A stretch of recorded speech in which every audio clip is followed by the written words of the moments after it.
saya Roma Ulu Edukasi dalam program Belajar Itu Menyenangkan. Saya ucapkan terima kasih buat teman yang sudah like, yang sudah komen, terima kasih. Dan yang belum, jangan lupa untuk klik lonceng dan subscribe supaya video saya selanjutnya teman-teman tidak ketinggalan. Terima kasih, langsung saja.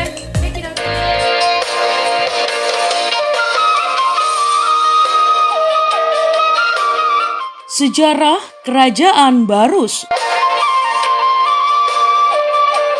Iya teman, setelah jatuhnya Kerajaan Batatua atau Watahan sekitar tahun 1030, berbarengan dengan munculnya kerajaan-kerajaan baru, pecahan dari Kerajaan Batatua, Raja Malim atau pimpinan agama Malim dari Gunung Tua, menobatkan menantunya menjadi Raja Irajai Jolma atau kepala pemerintahan, berkedudukan di Barus, untuk menunjukkan bahwa dialah yang mula-mula atau pertama menjadi raja di Kerajaan Batak Barus, maka dinamakan Raja Mula.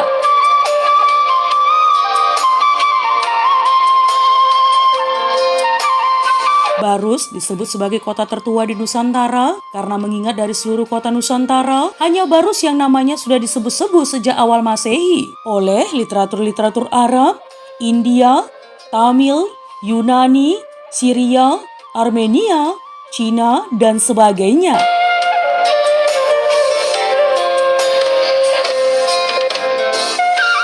Nah teman, Raja Mula digantikan oleh anaknya, yaitu Raja Donia.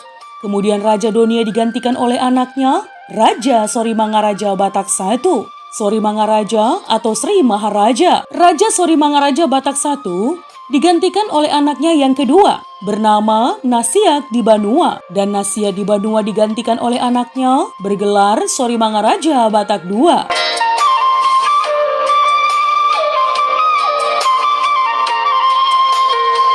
Tradisi awal para Raja Batak Barus selalu mengambil istri dari keluarga Raja Malim. Kebiasaan ini bertujuan demi menjaga keserasian pemerintahan atau konstelasi politik. Raja Sori Mangaraja Batak II memperistrikan putri Raja Malim juga, yang melahirkan 5 orang putra, si Raja Bahar, si Nambeuk, si Pakpak, Jongkol Nitano, Raja Mangisori, yang juga disebut Nagaisori.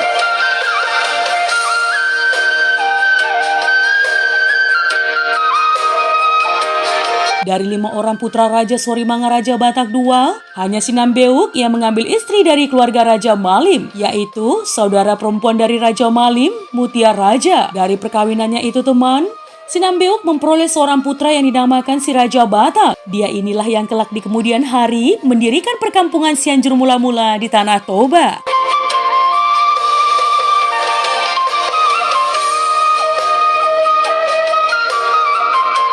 Nah teman, pada masa pemerintahan Raja Sori Mangaraja Batak II, orang Melayu Pangaruyung menyerbu kerajaan Batak Barus. Mereka dibantu oleh para saudagar Islam yang datang dari Gujarat teman. Perang itu memakan banyak korban. Melihat situasi yang tidak menguntungkan itu, Raja Sori Mangaraja Batak II telah memperhitungkan bahwa dia akan kalah perang. Dengan cepat dialihkan kekuasaan pemerintahannya kepada Raja Malim Mutia Raja, keponakannya itu atau Paraman. Dengan perjanjian, setelah situasi sudah kondusif, kerajaan itu harus dikembalikan kepada ahli waris.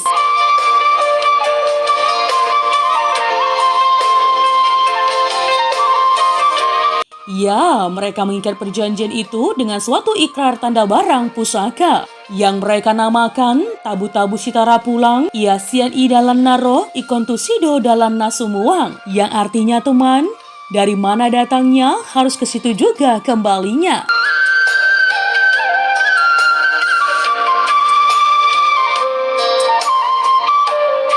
Sejak peristiwa pengalihan kekuasaan itu, Raja Mutia Raja memegang 2 tampuk kepemimpinan, yaitu selaku pimpinan agama disebut Raja Malim dan selaku kepala pemerintahan atau si Raja Jolma disebut Raja Uti. Pada awalnya teman, gelaran kepala pemerintahan itu disebut Raja Unte atau Baca Ute. Hal ini berkaitan dengan kebiasaan Raja Mutia Raja selaku pimpinan agama atau Raja Malim yang selalu mempergunakan juruk purut atau unte panggir di dalam upacara keagamaan.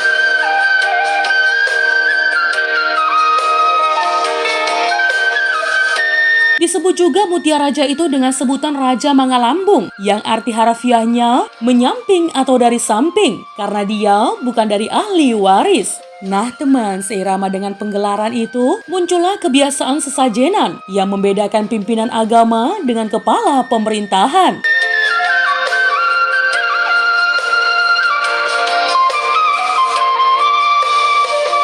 Jika seseorang ingin berhubungan dengan pimpinan agama Raja Malim, maka sesajennya adalah kambing warna putih atau Hambing Sibotar. Tetapi jika ingin berhubungan dengan kepala pemerintahan Raja Uti, maka sesajennya adalah kambing warna hitam atau Hambing Silintom.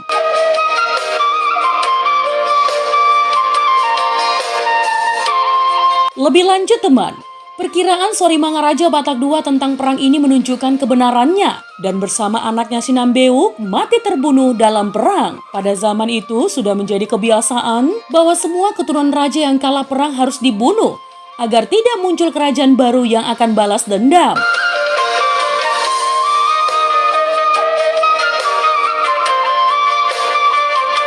Maka demi keselamatan setelah Raja Sorimangaraja Batak II terbunuh, para keluarga raja melarikan diri. Konon kabarnya teman, setelah beberapa generasi kemudian terbertiklah berita bahwa keturunan si Raja Bahar bermukim di desa Garo. Garo yang artinya pisang atau karo.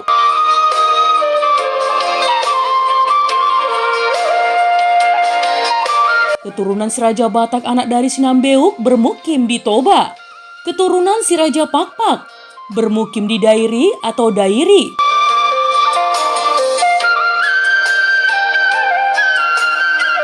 Keturunan Jonggol Nitano yang memperanakan Raja Pandudu dan Raja Mante atau Mantela bermukim di Aceh Pidi. Apakah kata Pidi dari kata Pudi? Kita kurang tahu teman.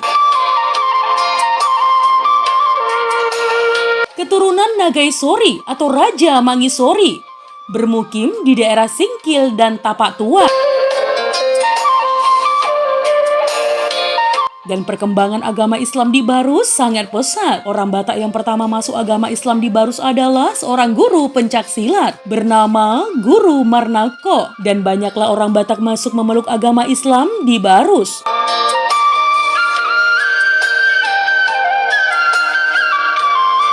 Setelah penaklukan kerajaan Barus, penguasa negeri itu dan para saudagar Islam negeri baru berbasis Islam yang mereka namakan negeri Pansur. Orang Batak menyebutnya Pansur, dibaca Pacur.